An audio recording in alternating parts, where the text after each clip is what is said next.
everybody, welcome back to my channel and welcome to March. Yes, unbelievable, right? So we're coming into March with some exciting rain and thunderstorms tonight. I was just in getting fixed up for this video and saw lightning like right above my skylight and then a massive boom. It was kind of freaky. But yeah, so we're having some good rainstorms today, which we have been just waiting. We've been in such a drought, so it's good to see that. And today is my daughter's 17th birthday, my daughter Avalon. So we got up this morning and had like a birthday breakfast, and her brother, my son's family, all came over. And then we had a little party for her, and then I took the three oldest girls out shopping and various things around town, and then now we're just all chilling out for a relaxing night with this rain and storm, and they're all like playing games and hanging out. And so thought I would come in and talk to you guys about all of the stuff that I'm planning to read for the month of March, as well as go through my book journal for February and see what goals I accomplished. I did at least look at almost every book on my little goal sheet here for the month of February, so kind of proud of that. Didn't read a whole lot, like finish a whole lot, but this was my monthly spread for February, and let's just go through and see what all I did. So for my 50 by 50 / reading the classics challenge, my book for that was 3 Men in a Boat by Jerome K. Jerome. So it's supposed to be a funny book. That was the prompt for the reading the classics challenge. So I did read that, and I did find it funny most of the time. It was pretty good.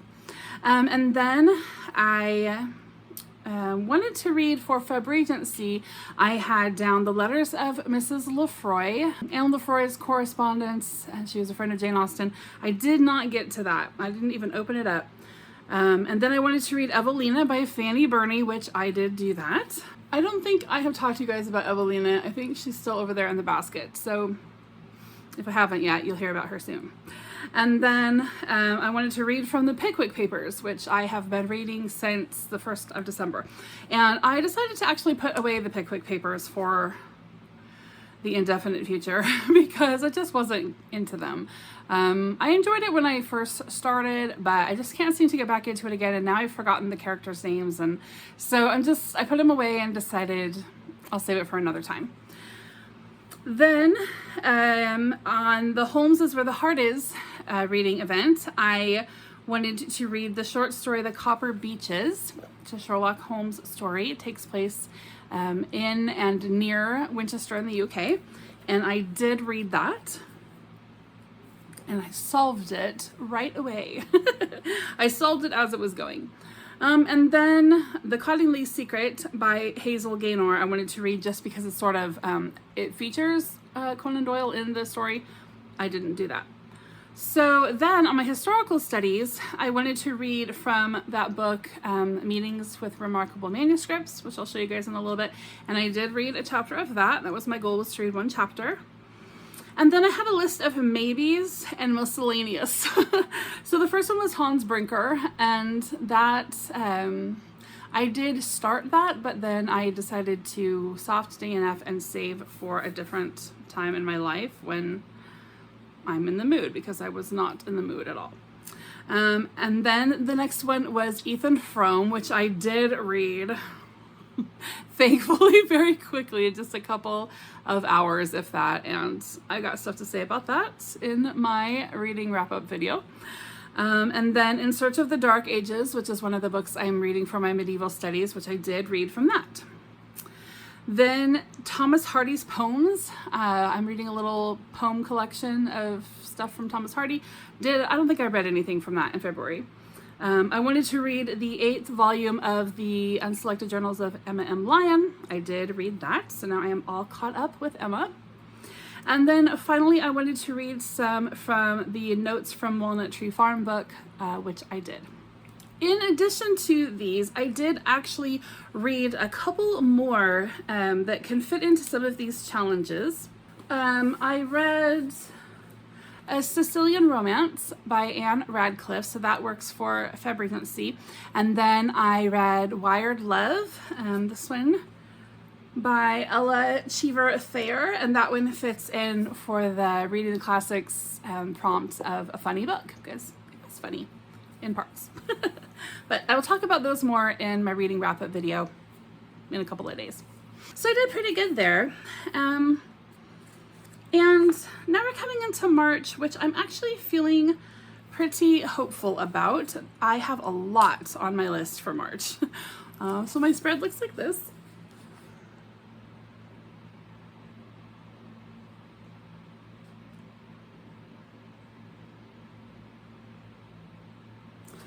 And let's just go through that. So there are several reading events going on for March, and I love to participate in all of them. So I'm trying to touch on a little bit in each of the ones that I know about. The first one is March of the Mammoths, and I have participated in this 3 years now, 2 or 3 years. Maybe this is my 3rd year.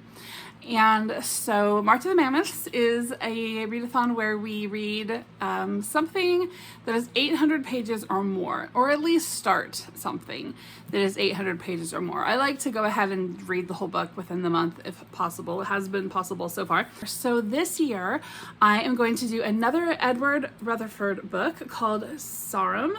So for the first March of the Mammoths that I did 3 years ago, I read London by Peter Ackroyd because I had read London by Edward Rutherford, and I kind of wanted to compare the two, and I found that I loved Rutherford 1,000 times more. And I actually really do like Peter Ackroyd, but the Rutherford book was way better. And then last year I read the New York book by Edward Rutherford. So I guess I'm just on a kick. I really enjoy him. But this one, the way that he writes his historical novels like these are really long sagas, and he takes like 5, 6, 7 families and starts them off like at the most ancient time that he can sort of imagine of like human history, and the most, I guess, the most ancient time within the place he's writing about, right? And so, and then he just starts with these families and their interactions, and they get, you know, quite a few chapters, and then he moves up a couple hundred years, and then, you know, the next era of history, and it's those same families, but it's like their grandkids or their great-grandkids and their interactions for several chapters. And then, you know, he just does that all the way up to whatever present age it is that he is writing in. The first one, the London one, was the 90s, I think, or late 80s. And then the New York one was a little bit later than that, maybe early 2000s, I can't remember, but later than that. This one is an older one. It was published in 1987, so I'm assuming it's just going to go to the late 80s. And it just tells the history of a place, and all the history that, you know, that the author can find about that place. He works it into a historical fiction. And it's just fantastic. The one on London is just beautiful. It wasn't even like it was a 1,000-page book. I adored that book. I did not want it to end. This one is 1,033 pages. And it takes place like in the region of, I don't know, what would it be? Would it be like the Salisbury, like southwestern England?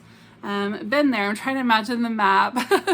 We drove by Old Sarum on a bus tour that I took one time. My husband and I went out to see Stonehenge the first time that I had ever seen it, and we drove by Old Sarum, and that was actually part of the tour. Like, you could get off there and look around and then catch the next bus, and we didn't end up doing that. We just went ahead and went back to Winchester. But it's, you know, so the stories are going to take place around that area, the Salisbury area. I'm assuming Stonehenge will be featured, right, since it's literally on the cover, although Sarum is a different site than the Stonehenge site. So anyway, looking forward to reading this. So that was a long explanation, but that's what I'm doing for that one. For my 50 by 50 / reading the classics like combined challenge, I went to, the prompt this month is to read a religious book. And so I have 2 religious classics because that's the deal, right? You gotta read classic. I have 2 religious classics, but only one of them is on my 50 by 50. So the first one that is on my 50 by 50 list, that is Utopia by Thomas More. So the prompt is to read a religious book, and I figured this one probably has some religious elements to it. I don't know, but Thomas More was a religious guy, so we're gonna count it. And then the second one, speaking of saints, is this book, Patrick, and this is the author. This book seems to kind of look at Patrick's own writings, and then it looks like they are annotated and commented on, is the general gist I'm getting from this book. So in that case, the classic part of it would be that we've got Patrick's writings, his 2 works that, you know, we have in here, and then, you know, it's annotated and commented by the more modern girl. So this isn't like high on my priority list, but it is on the kind of maybe I'll get to it sort of list. But Utopia definitely is on my list for that one.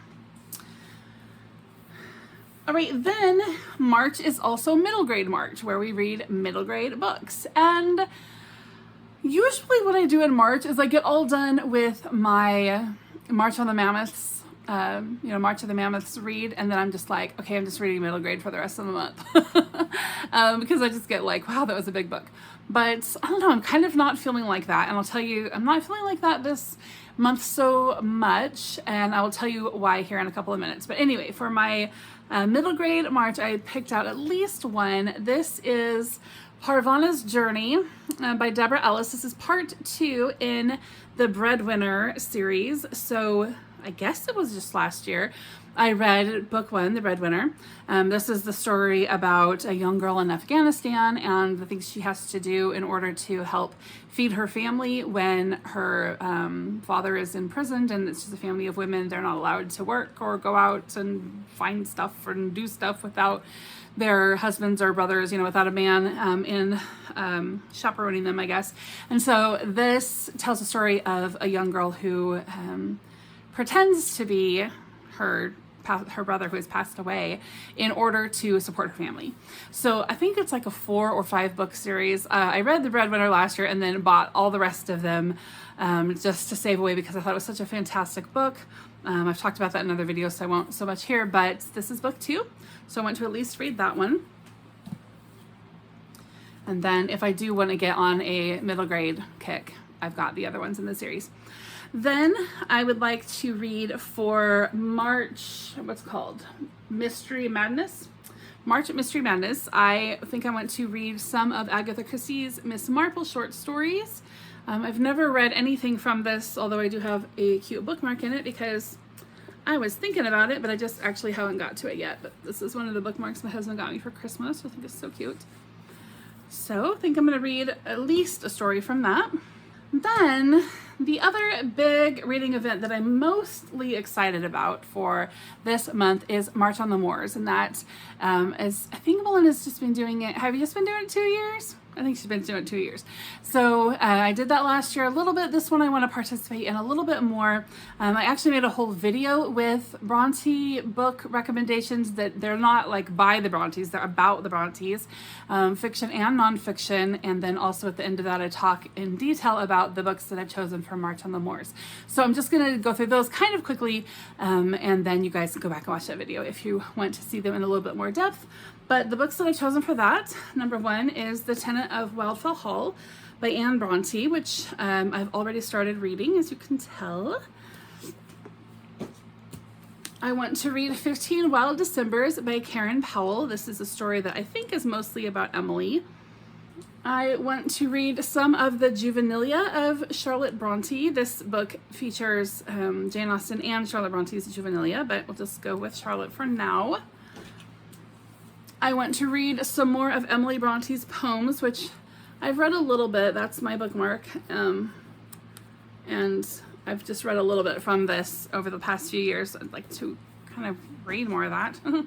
And then I have 2 kind of like picture books, sort of short books. This one is called Bronte Country, and it's mostly photographs with commentary on what actually like looks like there, and some of the beautiful landscape and, you know, places to see and stuff.